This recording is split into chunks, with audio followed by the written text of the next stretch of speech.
Good morning, everybody, or again, good afternoon if that's when you're logging in, and welcome back to our lesson 3 on Wednesday, the 1st of July, on our transition activity of Boy 87. The last couple of chapters were very interesting ones. Again, we learnt lots about the culture and the way things go in Binny and Shift's lives. Today, we're going to find out something even more interesting, and this chapter. There's a big reveal at the end that I'm sure you're going to find quite fascinating, and it will fill you with even more questions. So, as always, we're going to start with a reading activity. I will read a slide, and then you pause the video and you read a slide. Again, always making notes if you need to. And I'll just reiterate, if you need to take a pause to go and get a drink, if you need to take a pause to stretch your legs, anything like that, then please do, because you can do these activities in your own time. You can get them done nice and quickly, or you can take your time over them. This is entirely your choice, but of course make sure you are always giving your best effort. Okay, let's start off. Today's chapter, we are reading chapter 6 called Test. So if you turn to that in your books, if you're reading along in your books, or if you want to read along on the slides, that's fine as well. So I will read this page, you follow along and make notes where you want, and then again you read the next slides. With a slight flutter in my stomach, which may be the maths test, or maybe the stale bread I had for breakfast, I knock on Binny's door. No answer. Weird. He normally gets to our house first, whilst I'm still getting ready. I can't be late today, so I start walking slowly down the road, knowing that with his long legs Binny will catch me up in a few minutes. I'll hear the crunch of his shoes as he runs down the pavement after me, and lurch forward as he slaps me on the back when he could just as easily say hello. 20 minutes later, I arrive outside school, alone. I realise it's the first time I've walked to school on my own this year. I head to my form room to go over my notes one last time. Binny doesn't come to the test. He doesn't come to school all day. When classes finish, I walk to the market alone to buy tomatoes, then go home. Okay, so if you want to pause the video here and you read this bit, have a look at the speech and the vocabulary in this slide, because it impacts the way that we read the story. Okay, pause it now.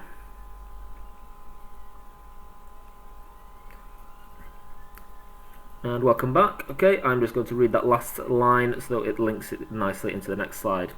She closes the door and I stand very still, wondering whether she will open the door again, laughing at the joke she's played. But Binny's mum isn't the joking type. Okay, the questions for this one. Again, as I said, take a bit of focus on the speech in this one, because the questions are related to it. So, how does the use of vocabulary in speech impact the way in which we read this story? Okay, so really think about that. Pause the video now if you want to, and you can write down your answer to that question.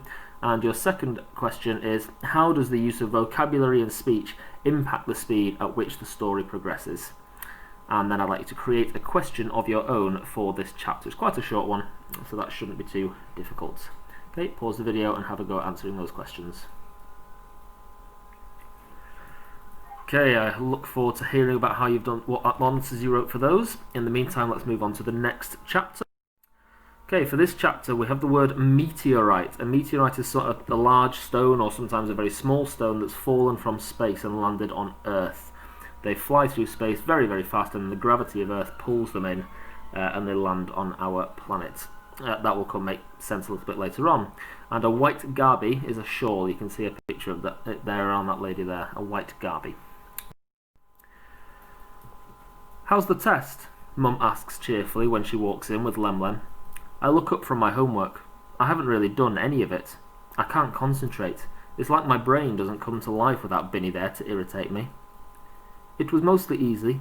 Just one question I wasn't sure about. I'm sure you will get top marks, she says, kissing me on the top of my head. Maybe I will, I answer.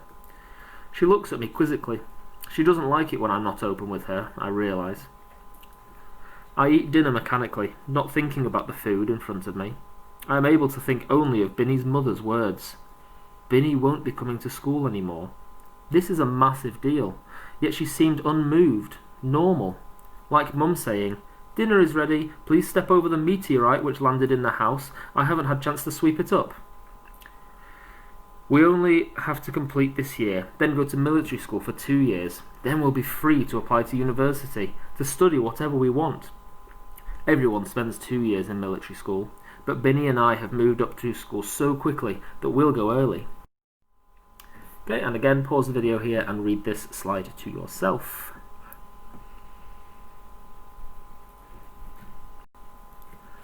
Okay, welcome back. As always, I'm just going to read that last sentence because it helps us lead into the next slide. She looks down at her sewing, concentrating, even though she could sew with her eyes shut. He's top of the class. She's silent. I feel the anger grow once more. This time it's sudden, like a flame on paper. Why should Saba take him out of school? I mean, is school dangerous now too? The words remind me of what Kadani said to us during lunch break yesterday. Someone at school, one of the other kids, said Binny's dad was dangerous. I think he was talking about Dad too. Why would he say that? Is there something else I have to be careful about? What is it this time? If Dad hadn't died, then perhaps I could have asked him. Perhaps he would have talked to me instead of ignoring me. I'm almost shouting now, and Mum leaps out of her chair and puts her hand over my mouth. Her hand smells like new fabric. Don't wake Lem-Lem, she says softly. But I know it's not Lem-Lem she's worried about disturbing. It's our neighbours. Anyone on the street who isn't Binny or his mother. The only people we can trust. Okay, and again, just pause this video here and read this bit to yourself.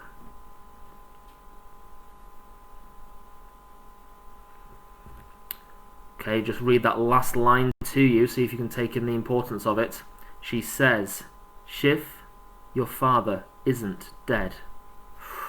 Very interesting, that bit. Okay, so questions and your reading task for this one.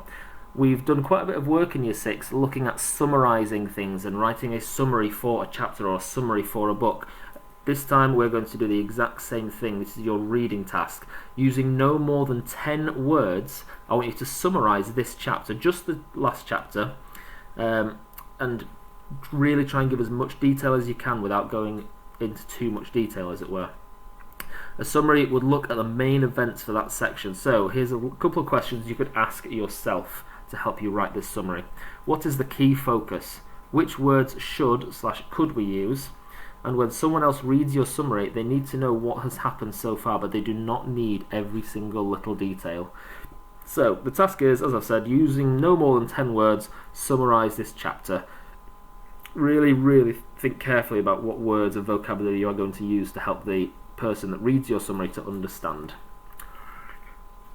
Okay, moving on.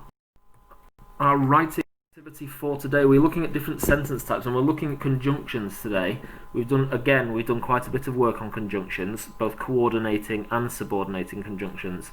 So today you are going to be writing some sentences in relation to the chapter and the book that we've read using coordinating and subordinating conjunctions. So, coordinating conjunctions, these make compound sentences. So this is where a sentence has two main clauses joined with a coordinating conjunctions. And a main clause is a sentence that makes sense on its own. It doesn't need anything else and it can make sense on its own. Or stand alone, as the slide says. Just a quick reminder of your fanboys, the FANBOYS, F for and, nor, but, or, yet, and so. So these are examples of coordinating conjunctions that you can use to join two main clauses together. We'll have a look at the example underneath. She closes the door, that's a main clause, and I stand very still. And is our coordinating conjunction, and I stand very still is a main clause that makes sense on its own. So that's two main clauses joined together with a coordinating conjunction. She closes the door and I stand very still, wondering whether she will open the door again, laughing at the joke she's played. Binny's mum isn't the joking type, so that's where we can use our coordinating conjunctions. Moving on to having a look at subordinating conjunctions. These make complex sentences. Now we've heard the word complex sentences lots of times in Year 6, but this is where a sentence has a main clause and a subordinate clause. The main clause, as we know, can stand on its own, but the subordinate clause cannot. So the subordinate clause begins with a subordinate conjunction, and it doesn't make sense on its own. You can't just read it on its own, and we'll have a look at some examples in a second. The subordinate clause can be in different places in the sentence, and the punctuation depends on it. So where you put the punctuation depends on where the subordinate clause is. So let's have a look at some examples. I know that with his long legs, Binny will catch up to me in no time. I'll hear the crunch of his shoes as he runs down the pavement after me. Okay, so as he runs down the pavement after me is not a sentence that you can say on its own, so that's a subordinate clause. So you can see there that the as, which is our subordinating conjunction, is in the middle of the sentence. I'll hear the crunch of his shoes as he runs down the pavement after me. So that's our subordinating conjunction with a subordinate clause. And then we can look at it in a different place, so we can put the subordinating conjunction at the front of the sentence. So I know that with his long legs, Binny will catch up to me in no time. As he runs down the pavement after me, comma, I'll hear the crunch of his shoes. So because the position of the subordinating conjunction has changed to the being at the beginning of the sentence, as he runs down the pavement after me, we then need that comma to separate the two clauses. So as he runs down the pavement after me, comma, I'll hear the crunch of his shoes. Okay, so your task is to write a few of your own sentences from the context of the book that we are reading. So I've put down here some sentence starters, and you can see on the right a wheel there with a few different conjunctions for you to use. Most of them are coordinating, but we can have a go at some subordinating ones as well. So the sentence starters: the chessboard is my most precious possession. Okay, Lemlem ran over to me concerned. The soldiers knocked at the door.